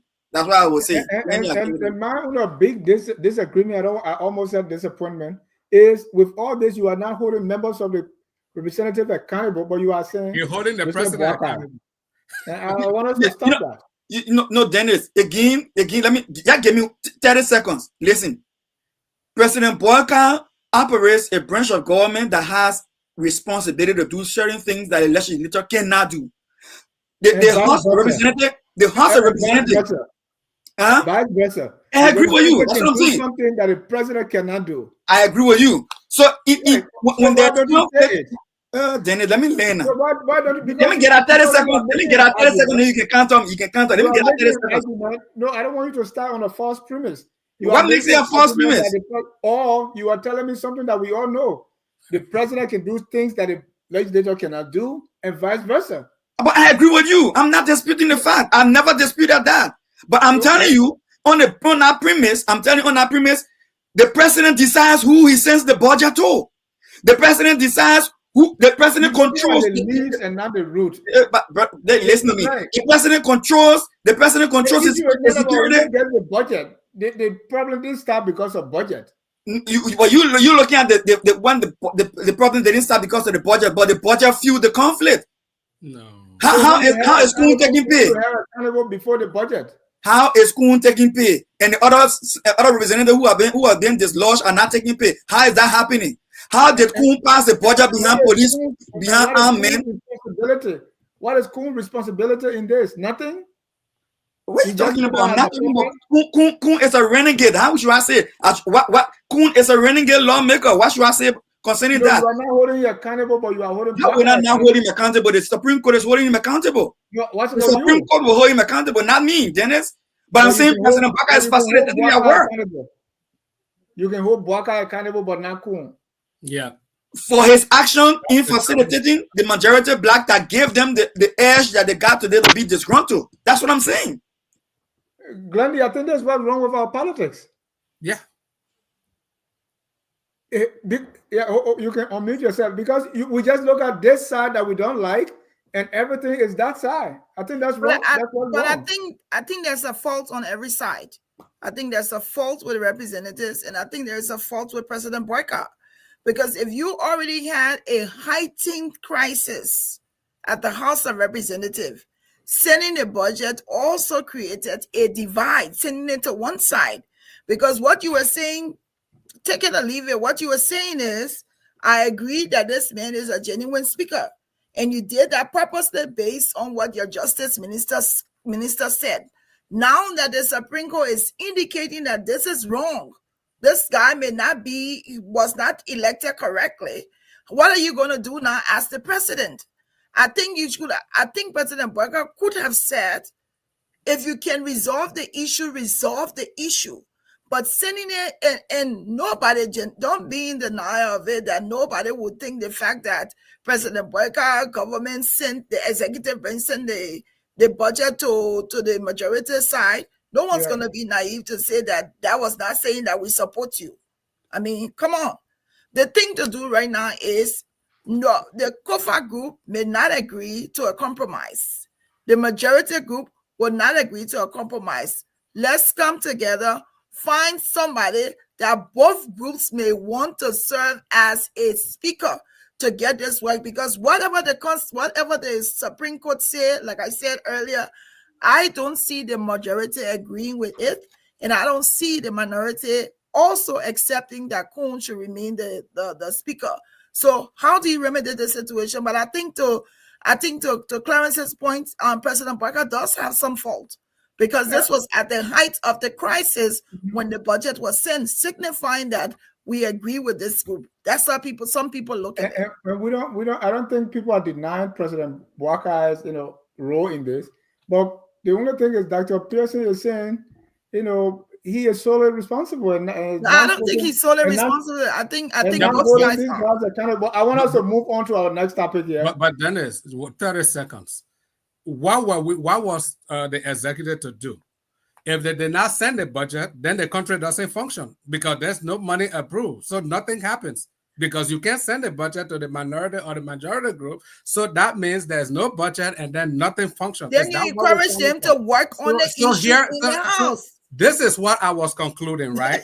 Fanatic Kofa is not leaving the house. If I were in his position, I will step down and use my power in the house to sponsor a bill that this occurrence will never happen again. That's how you influence change. I sacrifice myself, I step down, and then I will sponsor a bill that I don't think that would be the remedy of the situation. Hold on. I will sponsor a bill. I want us to proceed. In my bill, I will make sure that this thing does not happen, that anybody can just remove speaker. That's how you fix it. We got to move on. The time for nothing was speaker. He had, 2 or 3 speakers before he went that same way. He became speaker. He didn't even look at that bill to tighten it. He just left it like that. So you think after he's gone, he's going to do something? Definitely, maybe not. But let's go to the next thing. By-election in Nimba County is coming. Nimba is a big county, and people really think that whoever wins Nimba wins the Liberian election. So all eyes are now on Nimba, and they are running.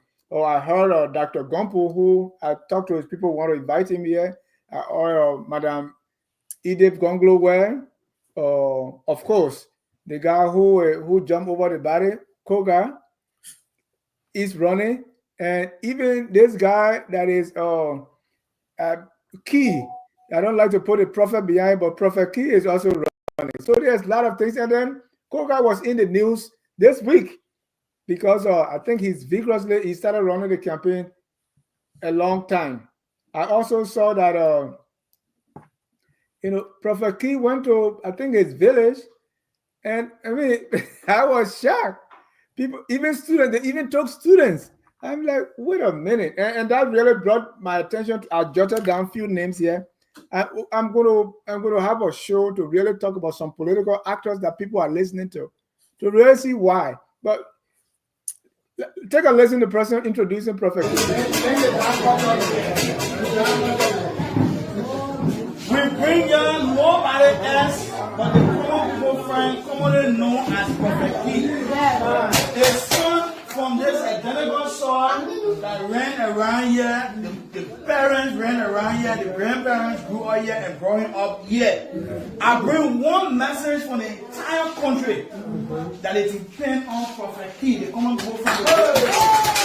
No volume, Daniel, no volume. If there's a change to be made in a lot of policy and to push better agenda for us, we need people like Prophet Key on a national level. All right. And he went on to say the difference with Prophet Key is he's using his words, not gun, to bring the change. Because if you are corrupt, he will say, I'm coming for you. And that's the basis of the campaign. But one campaign that you can't deny, I mean, liking it or not, is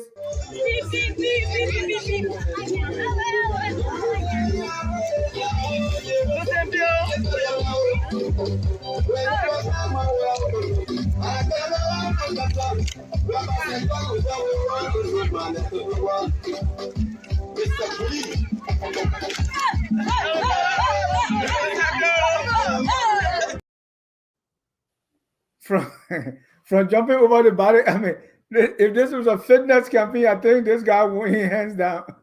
Glendy, are you watching the Nimba politics heating up? And what's your take? I'm watching it. I'm going to participate in it. I'm not from Nimba County, but I'm going to support a candidate. with whatever I can, whether it's financial or whatever, or my voice, I'm going to, because I think it's important for me or for whoever, for Liberians to be a part of this process. I think some of the candidates have already now announced themselves against the laws of NEC.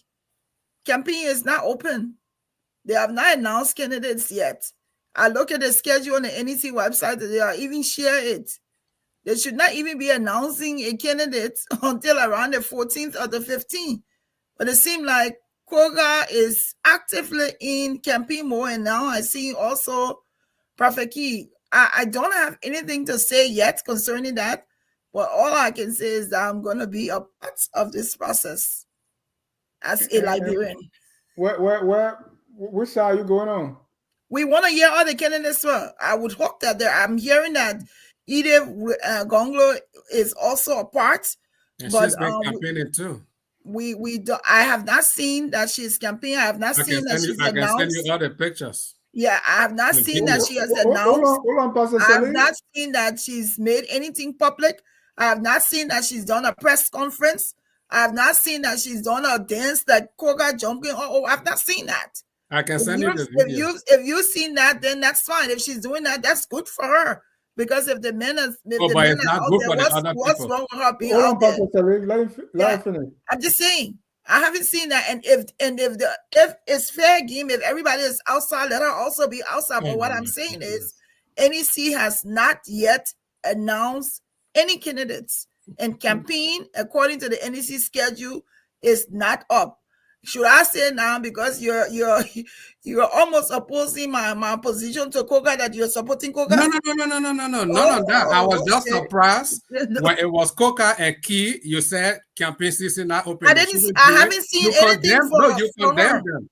Then I told you about Edith Gonglo. Then you said, "Oh, if she's doing it, it's okay." Yeah, but I only knew about Koga until I saw Prophet Key. Now I only see. But I told you she's doing it, and I have the proof. Okay, if she's doing it, then that's different. Then that's fair game. When they came to Edith, you said, "Oh, she's doing it without everybody doing it." Because everybody doing it. Yeah, so everybody doing it should be fair. Kroger was in the news when he said, you can get a man to a woman you need a man to replace a man. Prophet King said, you don't need a cat to replace a lion. Now, and Kroger also, I saw some people, they say, I know 15 people, they were running to be, they were all former candidates, they endorsed, and they formed their group already. We saw the jumping over the body. Now he's dancing and he's showing physique.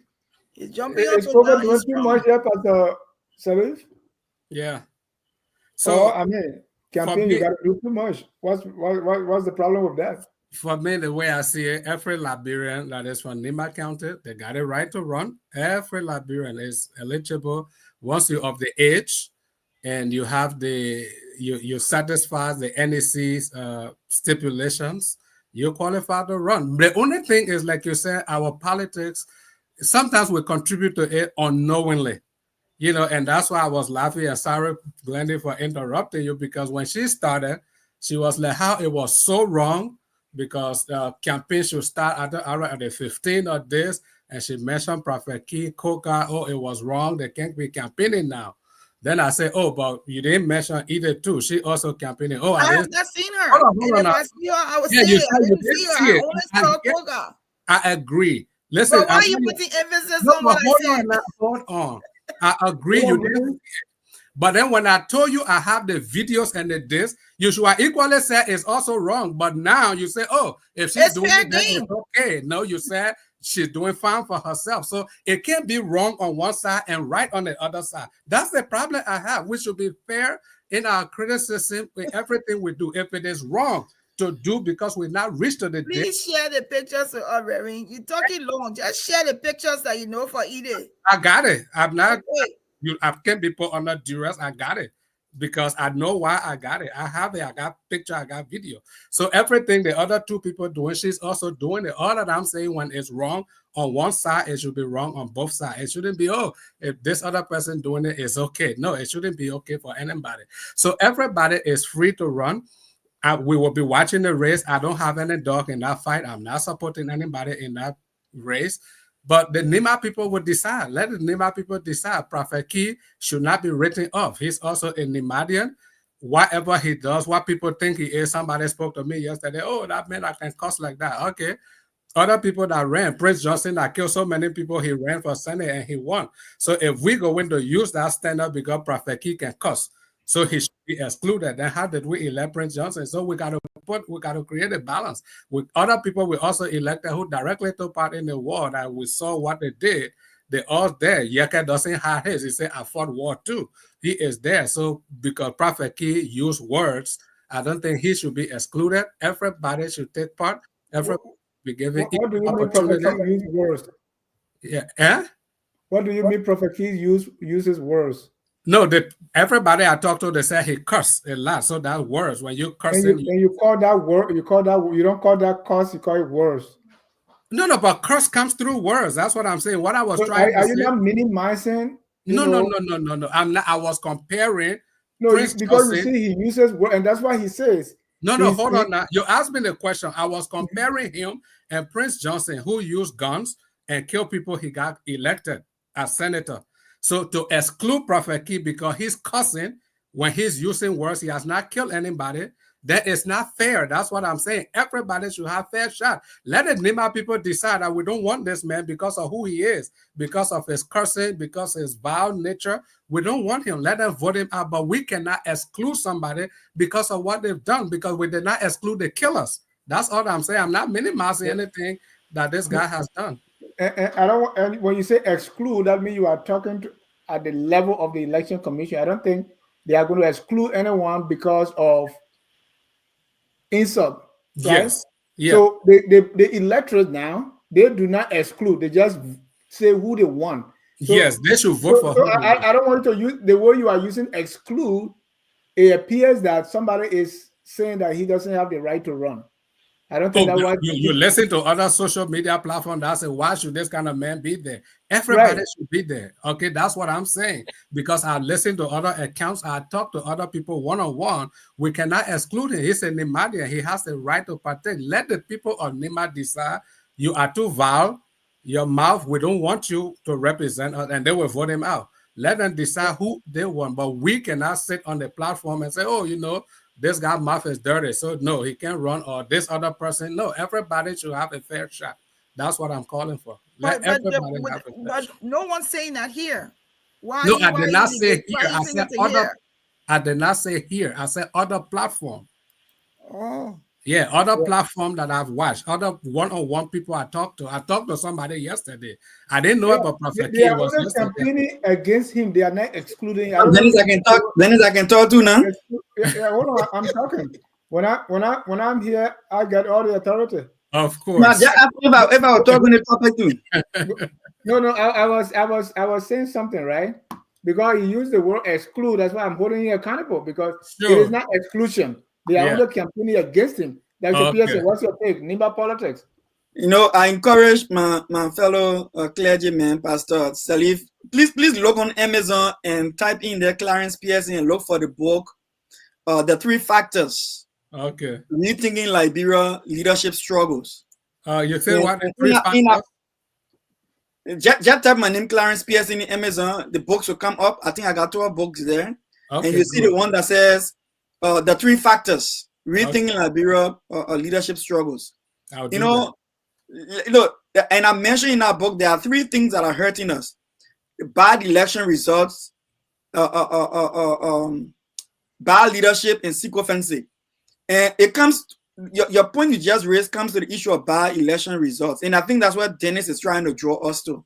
You know, in as much as everybody have the right to run for office, but the people need to be educated to know that there are some people who we should reject outrightly. They should have no place in on our election ballot to begin with, because they do not have the country at heart. And their motives and intentions for running for office is not to help the country, is to exploit the country and to endanger the peace of the country. What I listened to Representative Koga, is that Koga statement in Nimba County on International Women's Day. where he was speaking, I mean, derogatorily against women and women's right to leadership and participation in our politics, in our body politics. That's something we should condemn outrightly. I mean, we shouldn't mess our words. Prophet Key, on the other hand, my brother said, well, we shouldn't put the prophet there. Key, on the other hand, I know his name too hard to pronounce. Prophet Key, on the other hand, has been one of those who set very bad precedents for our country. And again, then Dennis will say, I can be harm President Boyka. He was sued in the court of law for denigrating a woman, a mother in our society. And then he was sued, and President Boyka, a quote-unquote legal advisor, took phone, Bushben Keita, and called the Solicitor General to drop the woman case. Can you imagine that? No, we don't have place for this in our body politics, because we want a future that we can show better example for our children and for future leaders. You always saying, Dennis was saying here, we shouldn't look at the older people and then follow the footstep. But what examples are we showing for the younger generation? What standard are we laying down for the next generation? And and on the issue of campaigning, I don't think anybody campaigning right now, because I think the last time I checked, you have to have some paraphernalia, or you should have some campaign material, so to speak, and and that would justify your putting up posters and having T-shirts and caps, and then they say, "Oh, you're campaigning." But I think people can petition citizens. They can talk about them wanting to aspire to the position, and I don't think they will consider that to be campaign. From the time I was in Liberia, I heard that argument before, and they say it was not campaigning. Your constituency, your community can petition you. You can discuss about your ambition, your desire for the position. But until you put up placards and T-shirts and caps and things with your campaign on it, then it's not campaigning yet. So they're just expressing the desire for the position. Yeah, but no, I mean, some people they shouldn't be near our politics at all. Seriously speaking. But the Constitution, we had this argument before. Edward Snow advanced this argument. I think during the first term of Ellen, he advanced this argument that they should come up with standards that nobody who does not have a BSc should not run for representative of those things. And it was a heated debate. The Constitution was written in a way that we did not want to exclude anybody. So we had that debate. And at the end of the day, it won the day that nobody can be excluded from Liberian politics. They intentionally wrote the Constitution in a way that everybody, whether you went to school, you did not go to school, if your people want you to represent them, you can go there. So coming up with a cap that if you don't have a BSc, you cannot run for elected office, that is going to exclude other people. Now, normally I don't listen to the comments on the side. I have never said I support Prophet Key. I'm saying nobody should be excluded. Anybody who wants to run should be given a fair shot to run. Let the Nimba people decide who they want.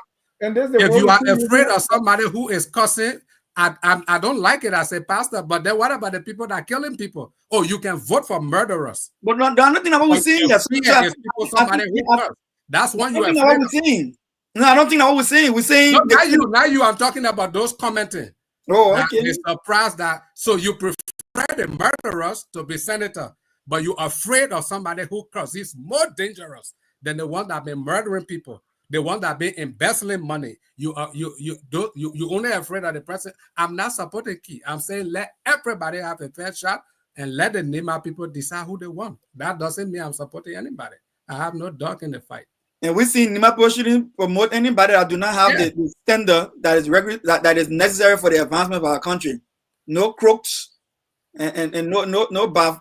We just have to come up with new electoral laws so that we can come up with some things, but. Then America didn't help us when they were in a conscious society. That's with 34 felony conviction, adjudicated rapist and fraudster as a president. Then how do we now set the standard in Liberia that no, you can't elect? Disclaimer, Dennis. Disclaimer. Before Trump come for you. This is from the panelists, not from the host. Yeah.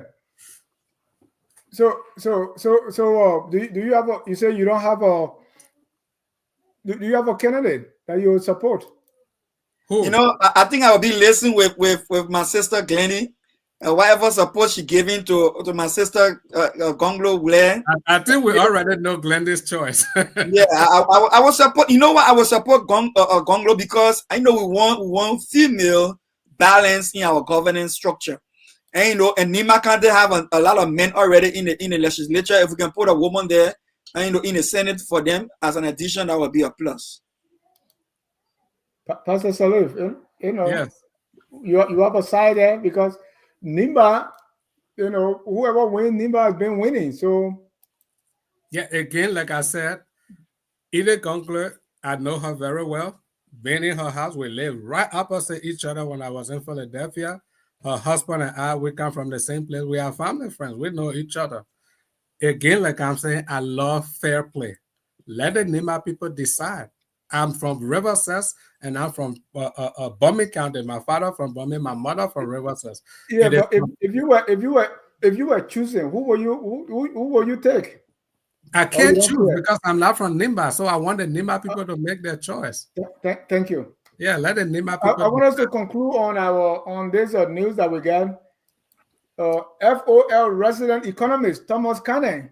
Today he wrote on his Facebook post he has accepted a job with the World Bank office in Ethiopia, Addis Ababa. You know, his new role will be the public sector senior public sector specialist. Tom he's on Tough Talking, he's on many of our shows, and he's our resident economist. Glendy, this is good news. But you know, I was reading that and I saw that okay, this young man, you know, graduated. We see that he's one of the best economists in the country. Went back, and I was really hoping that he gets into working in Liberia. He was there for a while, and now the World Bank picked him up, and he's in Ethiopia. And we are happy for our brother. He's one of us here. But is it the way I'm looking at it here, bittersweet? I was really hoping that he'd be in the country, but he had to eat. Well, I think it's a good thing for him. I also think, I mean, even though he may not be serving Liberia directly, outside of Liberia also gives us the publicity to his service or from his service. So sadly, sometimes we don't take advantage of the expertise that we have in our country, and other people see them and they get them. So it's good news. Really proud of him. But unfortunately, we're not going to directly benefit now. But you're going to benefit from the fact when they ask him, "Where are you from?" You say, "I'm from Liberia." I agree.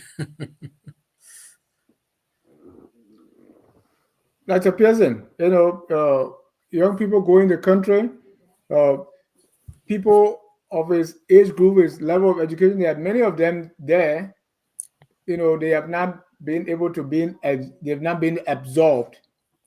I mean, government can do everything. I mean, what's your take? I mean, I'm happy. I called him today to congratulate him. I was able to speak to him from his hotel room in Addis Ababa.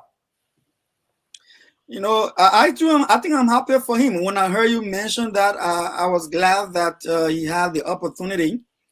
I've been Ethiopia a couple of times. I know that they speak English as one of the common languages, even though they have a lot of the local, I think they got more than 4 or 5 of their local languages that they speak also fluently in their activities. But English is one of the fluent. I've had a couple of friends in Ethiopia. When I go there, I visit the very hospitable people. So I think it's going to be okay there. But again, you know, like you mentioned, you know, all of us cannot work for our country at this time. I'm not sure why. Because there's no indication that I see right now that Liberia don't need its own learned citizens that are able to contribute what they're contributing outside to the country. So, take for instance, I was sitting here, Dennis. Sometimes I feel so bad that I'm working for the U.S. government, and my signature in 1 year worth over 500 million, 600 million, 700 million. I'm signing paper for other people to go get money across the state. And I'm sitting here like, okay, so I spend all my time here benefiting other people's country, and my own country back home is lingering. Even though I know if I went back, they may not be able to pay me the same money I'm making here, unless I'll be the Patriot Honor then. But the situation is sad. It's a happy, sad moment. I wish him well. I wish him all the best. May he go out there and make us proud. Let him make us proud. And yeah, Thomas, if you see this, I want to say make us proud. Like Glennie said, that would be the benefit we get as Liberians, that someone there's representing us out there. Thank you. Thank you. Don't be surprised if you see me going to Addis to. You can do the show from there. Do the show from there. No nepotism in Addis Ababa. Well, there's no nepotism. I'm overly qualified. What I'm doing here has not been done since 1847. You want to be superintendent again? Why not? That's what I'm coming to. Because the reason that I want us to absorb our own talent, like if I'm in Sino as superintendent, I told you I'm going to be teaching mathematics free of charge at the Sino High School. Beautiful. And check me out. When I was teaching mathematics in the refugee school system in Guinea, I was the only one who was named the best math instructor in West Africa. So I want to bring that to, and I can also operate my under 14 soccer team, right? So there are many things that we can do. And so it breaks my heart if some people will tell us, oh, come home. After being here, by the time you pass 10, 20 years, things are no longer the same. So while it is true that it's a good thing to go home, but you need something little more, right, that can encourage you to go there, even though it's your country. But I don't want to be that that police officer. He had a deep pocket. When you take the money, he put it in your pocket. So they saw him doing it. They said, all that thing you're doing, is that part of the police ethics? He said, yeah. When I go home, that ethics my children will eat. So we want people to, at least the government, to take steps to absorb its own people, create a condition so that even if we are not in government, we can create some little cassava farm right there, in Brewerville. So yeah, again, if you are there listening and watching, sitting in front of you here is your future superintendent of Sino and math teacher at Sino High. My man, Cesar Goya, is going to send me some of his materials. So let me chime in on Thomas' appointment to the World Bank. It's a failure for Liberia. It's a personal success for him and his family. It's a failure for Liberia. And the last show I was on, we had an argument when we talk about the current finance minister, Gafua, and some of the things we said. And one of the panelists was adamant that, Gafua alone can't do it. And then I told him, no. When you are appointed to a position and you really want to be successful, you build a team. And I gave an example. I said there are young Liberians, professionals across the globe that you can scout for and say, listen, I was just appointed finance minister. Our country is at a crossroad. I want us to build a team to rescue our country's economy. These young people will be happy to come on board. This man we congratulate him now that the World Bank has taken. He was in Liberia. The Gafan reached out to him and said, hey, come and help me at finance ministry. The president, did he try to reach out? Did he try to scout for professional young Liberians? The central bank, could this man not be at the Central Bank of Liberia? No, but he sent people who were defrauding through the banks, and that they send those same people there. So a government that wants to be successful, and I compare Liberia to a soccer team because Liberia are soccer enthusiasts. I compare us. If a new coach is appointed to a team and he wants to win tournament, the first thing he does, if it is a national team, he starts scouting all around the world in all the major leagues to see all the people from that country that plays in those leagues. He encourages them and tasks them with good benefit and says, come, I want you on the national team because I want to win tournament. If we want to win as Liberians, when the new leadership takes over, you scout for young professionals. I said before, and Dennis, you agree with that analogy that I painted. When you go on the beach, there are different people. There are a group of guys that will push the canoe on the water. When the canoe comes from fishing, there are guys that bring it out. When they push that canoe on the water, it's not everybody that gets in it. It's the people that understand the fishing, they understand the water, they can swim. They don't say, oh, because you push the canoe on the water, get in it. No, they don't do that. But in Liberian politics, we must appease everybody that carry banner. And we must appease whether they are educated, whether they qualify, whether they have the skill set. Just put them in the position because, oh, they are partisan. That's what is dragging us backward. I'm looking for that time that a president will win election in Liberia and say, you know what, where our country is, we got to get it from where it is. Where are all the young Liberian professionals all around the world? Let's scout for them. Let's entice them. Let's bring them back home to help us to rebuild. We lost this young man now to the World Bank. I mean, for no reason. He was sitting there in Liberia. Nobody reached out to him, said, come and help us. You know, we don't know that. Maybe the World Bank that saw his potential, they came and got him. So that's a congratulations to him. Yeah, I was saying we don't know that. Maybe they reached out to him and he compare whatever it is. Then a prophet is not honored in his own home. I know what I'm talking. Ladies and gentlemen, if you also know what we are talking, please call 605-313-6004, the code 791-403# to join the conversation. Sam Waller is asking for my governor's experience here for me to be superintendent. Hey, you see? Yes, you get cow in the village? You get any cow in the village? Cow? Yeah, cow, chicken, goat. You get farm? Acres and acres. What are you talking about? I got Gold Creeks. You talk too long to think, mommy. You talk too long to think. I mean, no, I'm shocked because, yeah, just like Pastor Salif said, a prophet is not respected his own home. But one of our viewers to call, please take line here and call. Glendy, if you were advising, what is the message, to other Liberians, educated Liberians, going to Liberia with the expectation of finding something to do in their country? I mean, everybody has a desire. Even me here, I have a desire to go home. But I can't just go home if I don't have a job. And I don't think right now it's something that's paramount for me. But I think we should all desire to want to go back to help our country. I want to agree with Reverend Salif. But the country also have to want to desire to use the expertise of their citizens.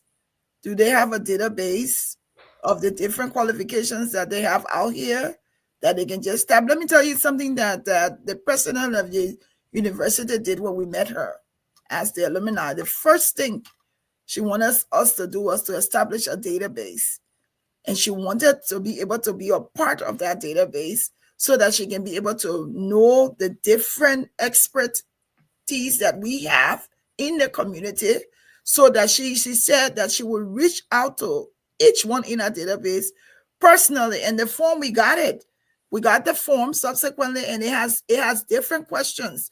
What would you do? What would you like to do for the university? What is your area of expertise? Liberia needs to invest in that so they can know where their citizens are in the world, and they can know what areas they want to serve in, and they can be able to tap into that database. That's something that we don't have. And it's almost like, and we are led to feel that they don't want us. They don't want some of the people that are not me, because I mean, I'm not ready to go to Liberia if I don't have a job. If I have a job, definitely. It's nowhere like home. But if they're not spending time to invest in the expertise they have to attract them to wanting to serve the country, then those people will not want to go home. No one's going to just get up and go and you don't have anything to take care of your family, because number one, you're going in front, you're leaving your family behind. They have to be taken care of. So I think that's something that, how would they know what they have if they don't find out, if they don't check? Everybody needs to, I hope the government will invest in that. See who they have in the different countries. There are Liberians that are doing exceptionally in other countries, and they're not home. They have to be able to reach out to those people, see what they're doing, see how they can use them in our country.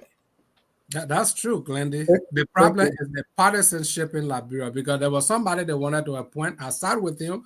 We talked. That was during the CDC administration. And all the names they floated, this man was the most qualified.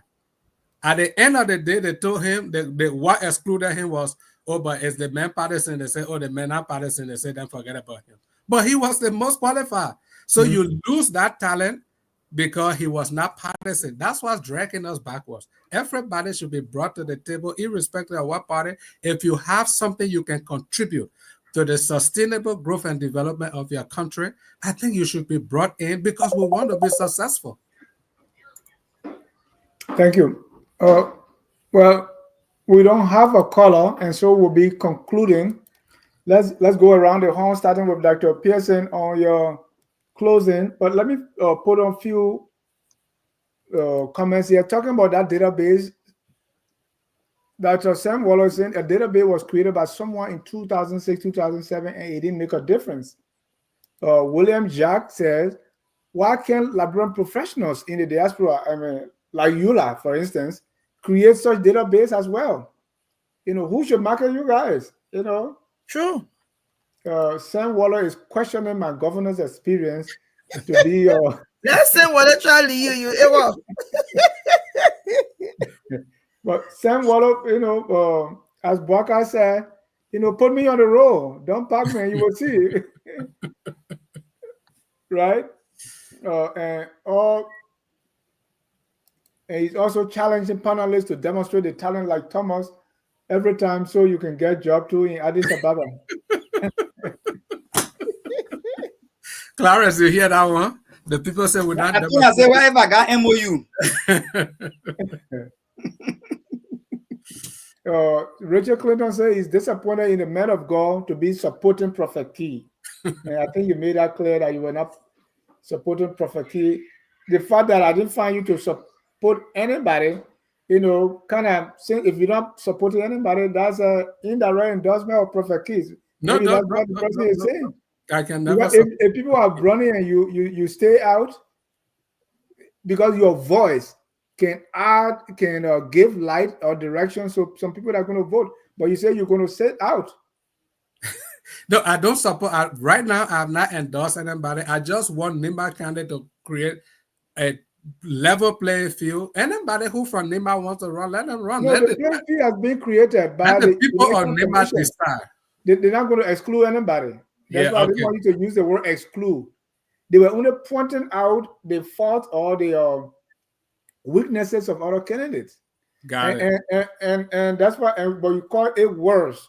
You didn't call it, you know, vulgarity. That's the problem I have with you, because that's what Prophet tried to convince people. Hey, I'm only using words, even though, you know, sometimes they say words can break the bones even more than sticks and stones. Let's conclude. Dr. Pearson, those were a few of the comments. Okay, this one from Kafuma Suarez said the two guest panelists that was he wrote this one before Glendy came in. He said they are too. He corrected himself. TOO. He said they are too hypocritical. Their arguments are off the chart and unbalanced.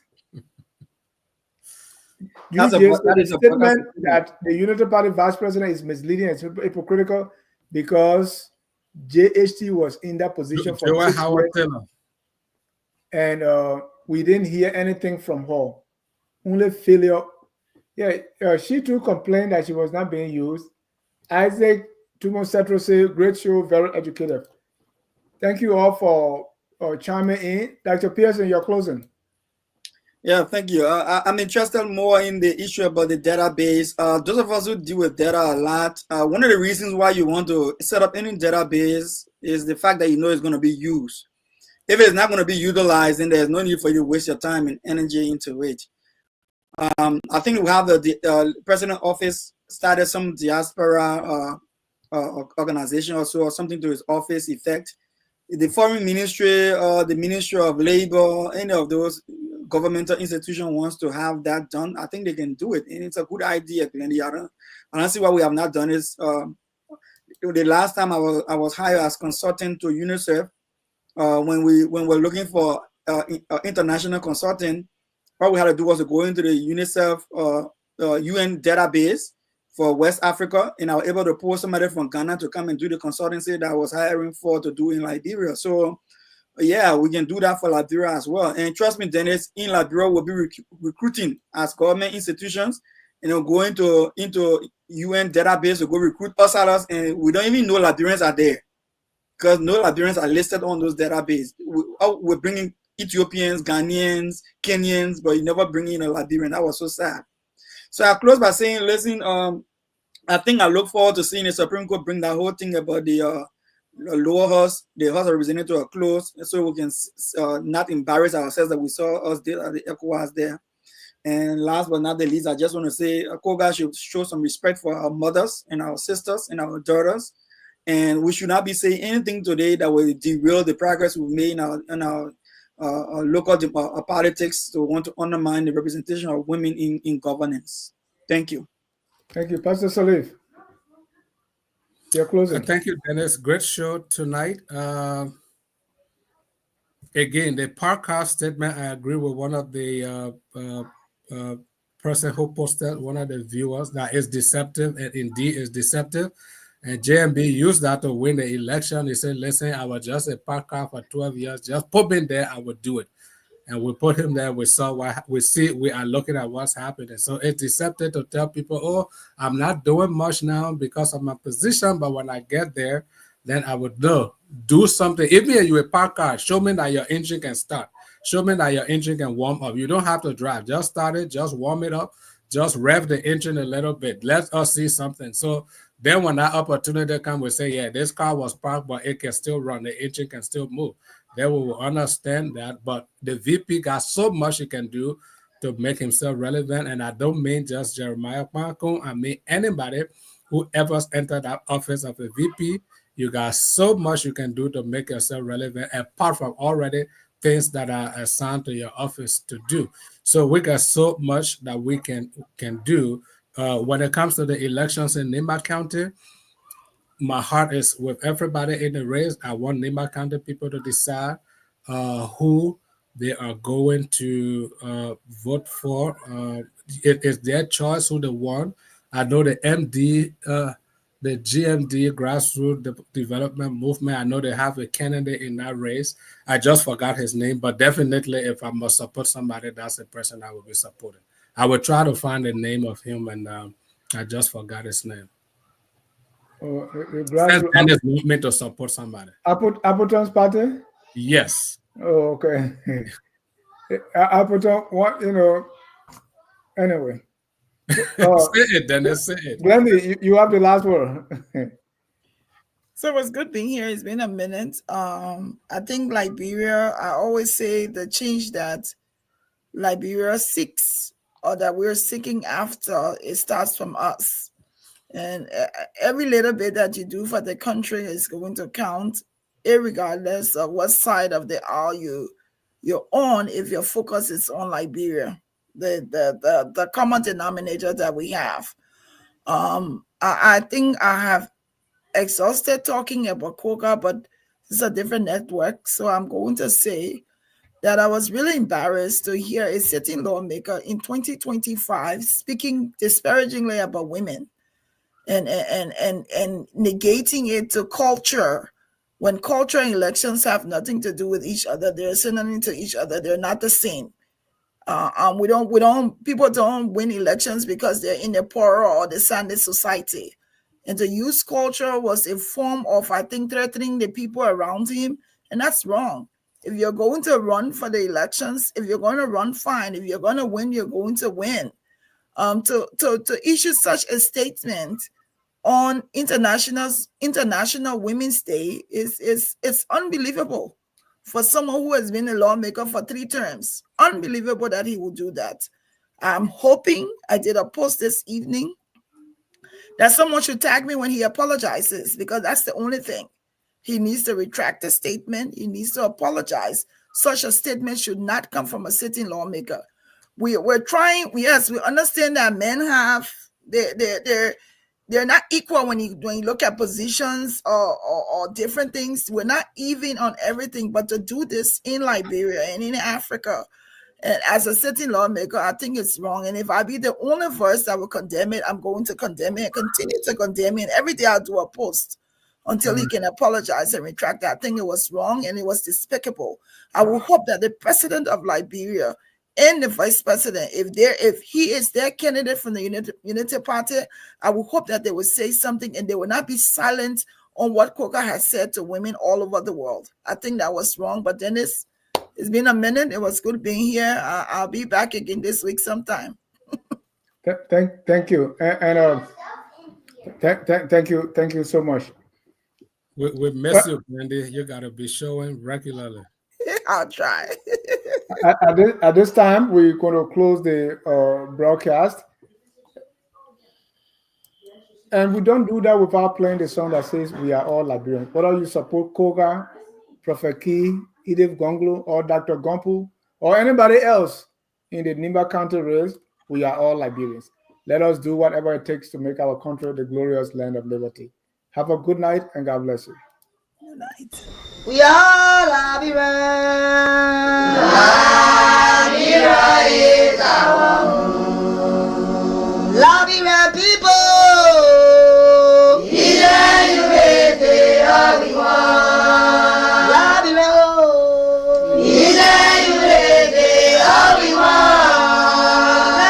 Liberia.